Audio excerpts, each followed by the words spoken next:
Okay, so we're working on step 14 here. We already have the nut and saddle made, as you saw, and the hardware is on. The frets are roughly dressed. And all I did was just put on my fourth string here, and I had to look at the sheet to see whether it was high G, unwound low G, or some custom stringing. And as we mentioned before, the saddle is shaped on the top, but it's probably too tall.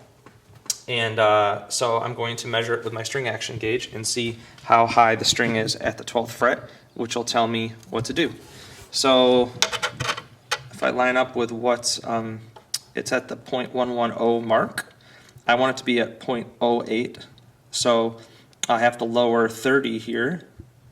So to do that, I'm going to take out this piece of aluminum block that's machined with 4 different depths. And I know that from experience that if it's 30 to take off here, I have to take off 60 here at the saddle, correct, Gordon? Yep. So each one of these machined slots is like 30, 60, 90, 120. So I'll go to the second one and mark it. So now I'm going to take off up to the line. And I'm not going to take the line off, and I might even leave a little white just because I'd rather not take too much because then I have to start over. Get my ears on.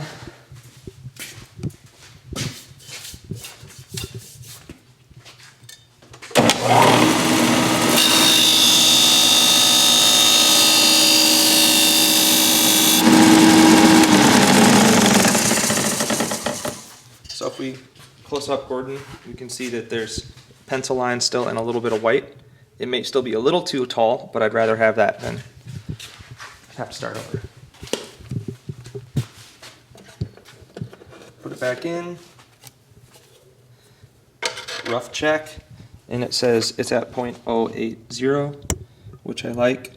Now when I string up all 4 strings and the tension goes on the neck, it might go up a little bit more, but this is a good starting point. So let's get on to the rest of the strings. My third string is this 0.291.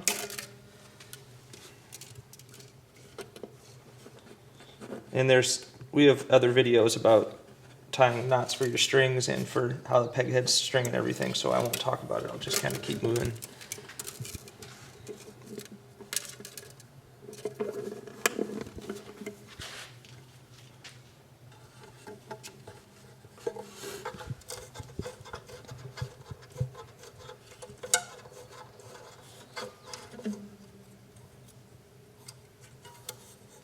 I think this is part of the process that Aaron and I both like the most because, you know, up until now, other than our own experience dealing with this wood, our only specific input on this set of wood in terms of its tone has been what you saw earlier, which is running it through the sander and brace carving and tapping as we do that, and kind of trying to correlate those things into what the tone will be of the finished instrument. Yeah.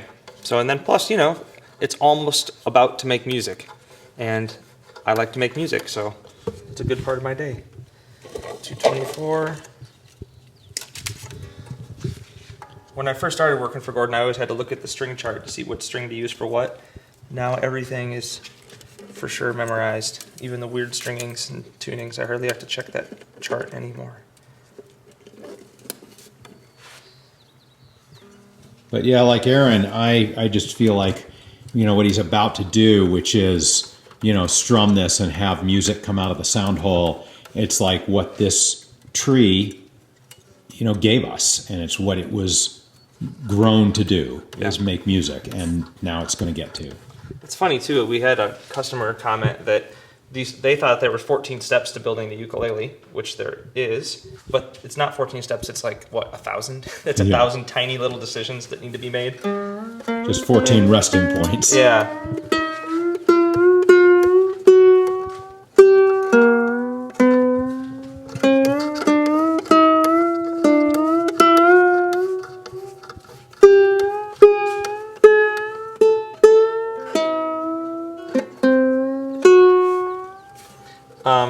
Also, I want to stretch these strings a little bit and tighten these knots. So the mistake that some people make is thinking that you pull up on the string to do that. I'm just gonna like give it a twist. And when I twist, it's gonna tighten this knot and stretch the string out a little bit. Obviously, ukulele strings are notorious for taking a while to settle in.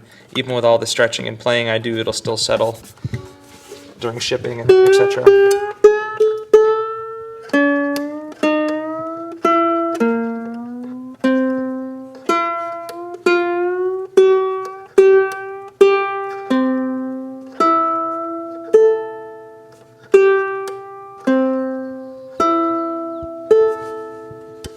So I'm going to check the action now, and I was right. It did go up a little bit just because of the flex of the neck and having all 4 strings on. I don't know if I'd really call it at 90. It's probably like 85.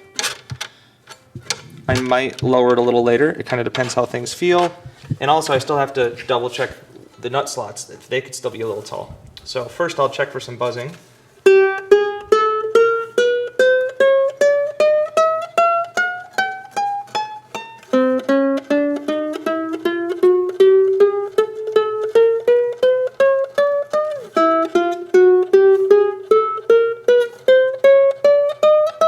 No problem spots, this feels good.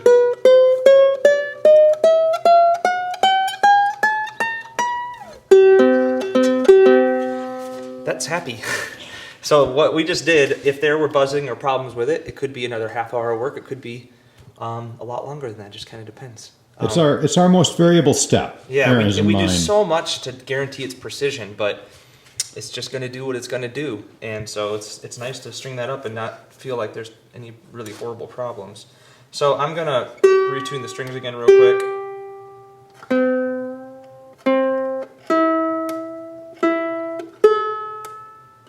And now I'm going to check the string height here. We already worked really hard to make these nut slots the proper depth, but sometimes I leave them a little tall just so that I can ease into it and not go too far.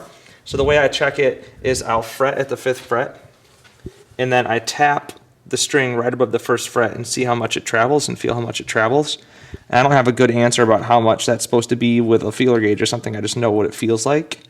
And to me, it's a tiny bit high. I might lower those, but it's a touch thing too. I'm going to play my B flat bar chord and feel if it feels hard to do. And it's a little hard to press for what I want. So I'm going to get out my nut files and just real quick tweak that. Can we pause? You think? Yeah, what are we going to do in the next one? We've been at 8 minutes. Yeah, so yeah, we should pause. But in the next one, I'm going to lower these nut slots, check intonation, polish the fretboard. Excellent. That's the next video.